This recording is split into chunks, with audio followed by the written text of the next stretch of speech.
Ocho, tiempo.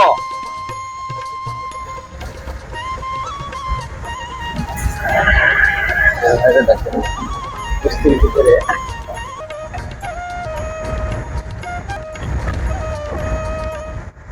আসলে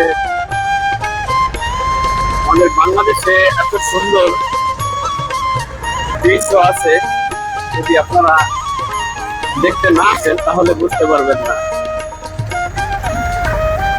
আমার জীবনে ফার্স্ট এই প্রথম আসলাম, আর এসে কিন্তু দেখতে পাইলাম, খুবই ভালো লাগলো। প্রত্যেকটা মানুষের কিন্তু একটু ঘুরে দেখা উচিত, আর যত বেশি ঘুরবেন তত বেশি জ্ঞান আপনার অর্জন হবে, স্মৃতিশক্তি বৃদ্ধি পাবে। আমার একজন ছাতা বানাইছে এক ভাই, শাল পাতা দিয়ে, সে মাথার উপরে বৃষ্টি নামতেছে, ছাতা ব্যবহার করতেছে শাল পাতা দিয়ে। বুঝেন আপনারা তাহলে যে কত বড় পরিমাণ এই শাল পাতা। এই একটা রাস্তা দেখেন, নিচু রাস্তা,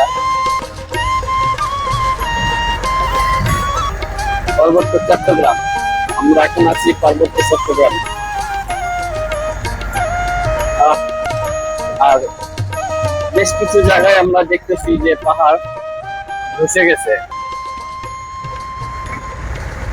আসলে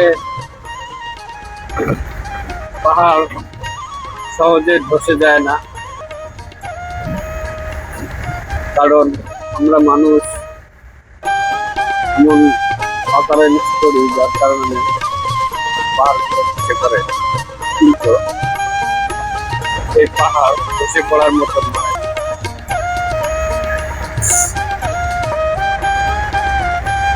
আমি সামনে দেখাচ্ছি যে রাঙামাটি, দেখেন রাঙামাটি, আর বৃষ্টি হইতেছে, প্রচুর বৃষ্টি হইতেছে।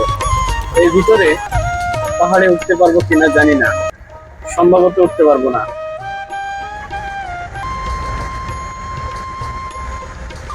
যে বৃষ্টি হইতেছে পাহাড়ে কোনোভাবেই উঠা যাবে না, তাহলে স্লিপ খেয়ে পড়ে যেতে হবে।